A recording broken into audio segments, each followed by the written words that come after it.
देशाचे पंतप्रधान माननीय नरेंद्र मोदीजी आणि वित्त मंत्री श्रीमती निर्मला सीतारमणजी यांचे मी मनापासून आभार मानतो की मध्यम वर्गाकरता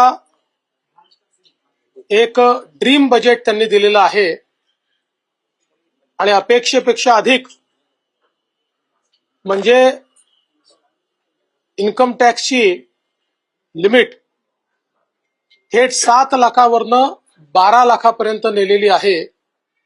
त्यामुळे आता 12 लाख रुपये उत्पन्न असणाऱ्यांना कोणताही टॅक्स भरावा लागणार नाही अशी जी इन्कम टॅक्सची रचना करण्यात आलेली आहे याचा मोठा फायदा मध्यमवर्गीयांना, नोकरदारांना, नवतरुणांना या ठिकाणी होणार आहे। याच्यामुळे एक मोठं डिस्पोजेबल इन्कम हे मध्यम वर्गीयांच्या खिशात येणार आहे आणि ते जे काही इन्कम आहे ते खर्च केल्यामुळे देशामध्ये मागणी किंवा डिमांड ज्याला म्हणतो ती देखील मोठ्या प्रमाणात वाढणार आहे, ज्याचा उपयोग देशाच्या एमएसएमई क्षेत्राला मोठ्या प्रमाणात होणार आहे, त्यातनं रोजगार निर्मिती देखील होणार आहे।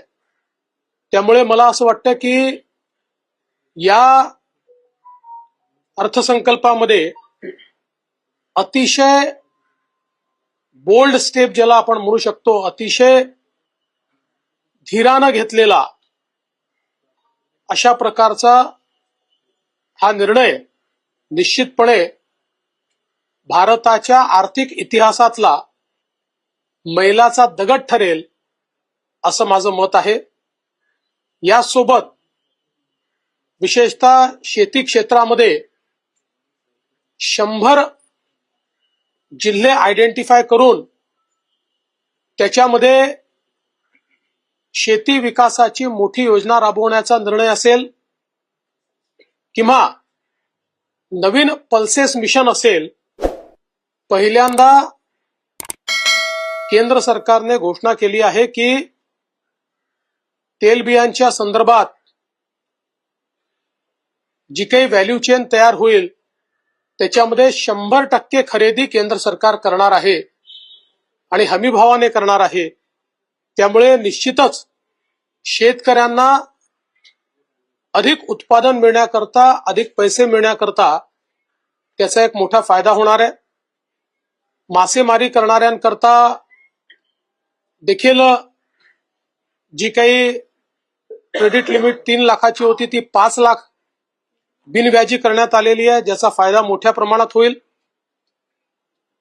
आणि शेती क्षेत्रामध्ये खूप मोठ्या प्रमाणात विविध प्रकारची गुंतवणूक देखील सरकारने घोषित केलेली आहे। यासोबत एमएसएमईच्या क्षेत्रामध्ये विशेषतः जे काही क्रेडिट एनहान्समेंट असेल, लिमिट वाढवणं असेल, यामुळे एमएसएमईच्या क्षेत्राला सर्वाधिक फायदा होईल। आपल्या एकूण उत्पादन क्षेत्राच्या 36% एमएसएमईचं क्षेत्र पण सर्वाधिक रोजगार देणारं क्षेत्र असल्यामुळे त्याचा विशेष फायदा होणार आहे। आणि सर्वात महत्त्वाचं महाराष्ट्राकरता, कारण आता महाराष्ट्र हे देशाचं स्टार्टअप कॅपिटल झालेलं आहे आणि स्टार्टअप मधनं सर्वाधिक रोजगाराची निर्मिती होते आहे।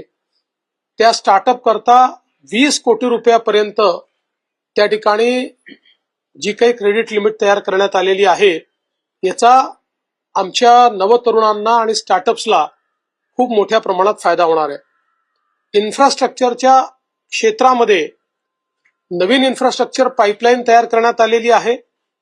विशेषतः पीपीपी प्रकल्पांकरता जी नवीन योजना अनाउन्स करण्यात आली आहे, यामुळे खासगी क्षेत्राची गुंतवणूक इन्फ्रास्ट्रक्चरच्या क्षेत्रामध्ये मोठ्या प्रमाणात वाढेल आणि त्यातून रोजगाराची निर्मिती होईल। त्यासोबत ॲसेट मॉनिटायझेशनचे नवीन फ्रेमवर्क आहे, त्यामुळे निश्चितपणे ज्या ॲसेटमध्ये गुंतवणूक केली आहे त्यातनं पैसा रिअलाइज होणं आणि तो दुसरीकडे डिप्लॉय करणं याला एक मोठी चालना मिळणार आहे. विशेषतः युवांकरता वेगवेगळे जे मिशन या ठिकाणी अनाउन्स करण्यात आलेले आहेत ते अत्यंत महत्वाचे आहेत आणि त्यांच्या स्वप्नांना भरारी देणारे आहेत. खरं म्हणजे आपण जर बघितलं तर 21व्या शतकातला हा अर्थसंकल्प विकसित भारताचा अर्थसंकल्प आहे. भारताला गतीने पुढे नेणारा अर्थसंकल्प आहे आणि भारत हा प्रगल्भ अर्थव्यवस्थेकडे चाललेला आहे आणि त्याचसोबत सर्वसमावेशक अर्थव्यवस्थेकडे चाललेला आहे. या दोन्ही गोष्टी या अर्थसंकल्पातनं आपल्याला पाहायला मिळतात. हे अतिशय चांगलं काम केल्याबद्दल देशाचे प्रधानमंत्री माननीय मोदीजी आणि सन्माननीय निर्मलाजी यांचे मी मनापासून आभार मानतो, अभिनंदन करतो. की दोन गोष्टी महाराष्ट्राकरता अत्यंत महत्वाच्या आहेत. स्टार्टअप इकोसिस्टीम, कारण आपल्याला माहिती आहे की आता नंबर ऑफ स्टार्टअप आणि गुंतवणूक या दोन्ही पॅरामीटरवर महाराष्ट्र नंबर 1 झालेला आहे.